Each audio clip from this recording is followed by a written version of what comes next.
Phuket থাইল্যান্ডের একটি জনপ্রিয় দ্বীপ যা আন্দামান সাগরে অবস্থিত। এটি থাইল্যান্ডের সবচেয়ে বড় দ্বীপ এবং পর্যটকদের জন্য আকর্ষণীয় গন্তব্য। ফুকেটের প্রাকৃতিক সৌন্দর্য, সাদা বালির সমুদ্র সৈকত এবং ক্রিস্টাল ক্লিয়ার জল ভ্রমণ পিপাসুদের জন্য অত্যন্ত আনন্দদায়ক। আর তাই এবারে আমাদের ফ্যামিলি ট্রিপটা করে ফেললাম ফুকেটেই। ফুকেটের আশেপাশে অসংখ্য বিচ রয়েছে, যে বিচগুলো দেখতে অসম্ভব সুন্দর।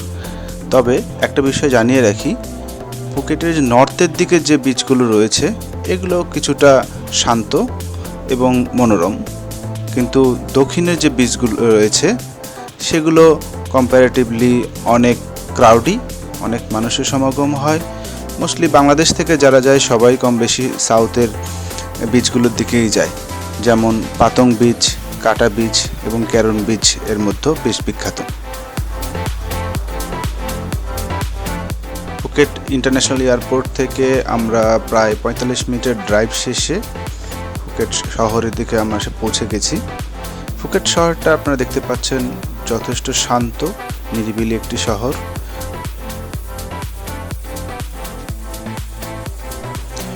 আমরা যে হোটেলটায় উঠেছিলাম তা মূলত পাতং বিচের কাছাকাছি। আমাদের হোটেল থেকে 5 মিনিটের হাঁটা পথ। তো খুবই সুন্দর হোটেল। এটা আমি আগোড়া থেকে বুক দিয়েছিলাম। প্রতি রাত মোটামুটি 7 থেকে 7,500 টাকার মতো আমাদের ভাড়া পড়েছিল। সো চলুন একটু হোটেলের ভিউটা দেখে নিই।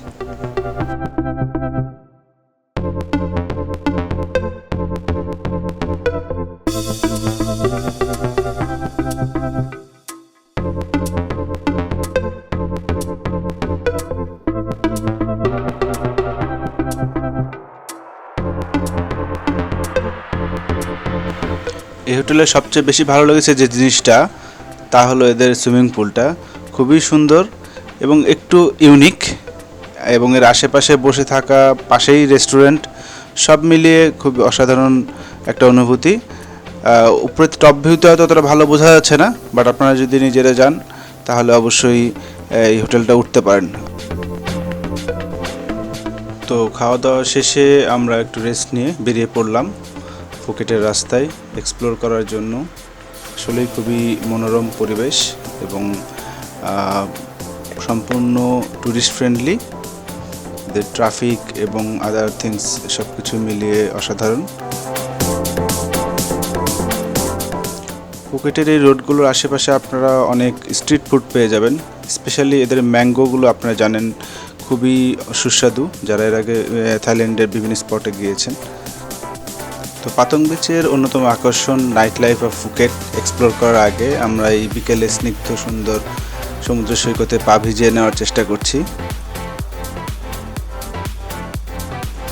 তো এরপরে আমরা চলে আসলাম ফুকেটের অন্যতম আকর্ষণ night life of Phuket walking street. আপনারা জানেন এই এলাকাটা অনেক জাঁকজমকপূর্ণ, প্রচুর মানুষের সমাগম হয় এখানে। বিশ্বের বিভিন্ন প্রান্ত থেকে মানুষের সমাগম হয় এখানে। প্রচুর bar, music, club, many things you can explore here. And এই সবাই তার নিজ নিজ সময় মতো নিজ নিজ রুচি অনুযায়ী তাদের সময়টাকে এনজয় করে, এবং সত্যি কথা বলতে এনজয় করার জন্য বা সময়টাকে উপভোগ করার জন্য সব ধরনের এলিমেন্ট এখানে আছে। আমি যদিও আমার বাচ্চাটাকে নিয়ে গিয়েছিলাম, সো সেও অনেক এনজয় করেছে। তো চলুন আর কথা না বাড়িয়ে অরিজিনাল সাউন্ডে জায়গাটা এক্সপ্লোর করা যাক।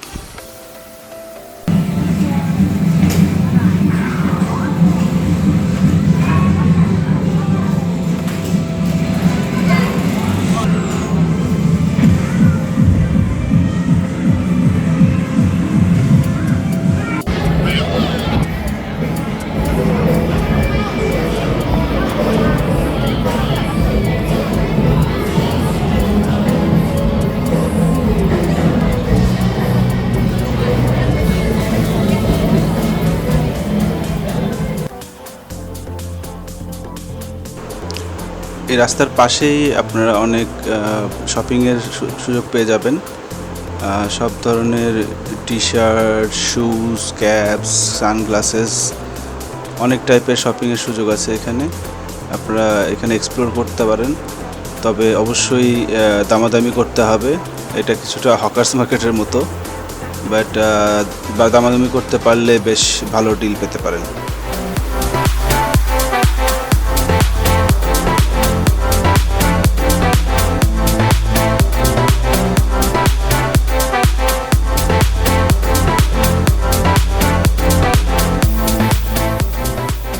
হোটেলে ফেরার জন্য এই রাস্তার শেষ মাথাতে আপনারা ট্যাক্সি বা টুকটুক পেয়ে যাবেন। এই টুকটুকগুলো ফুকেটের রাতের সৌন্দর্য দেখতে চাইলে এই টুকটুকে যেতে পারেন, তবে এটা বেশি এক্সপেন্সিভ, এটা মাথায় রাখতে হবে। তো আজকের ভিডিও এ পর্যন্তই, আমরা পরবর্তী ভিডিওতে ফিফি আইল্যান্ডে মুভ করব। সে পর্যন্ত টাটা।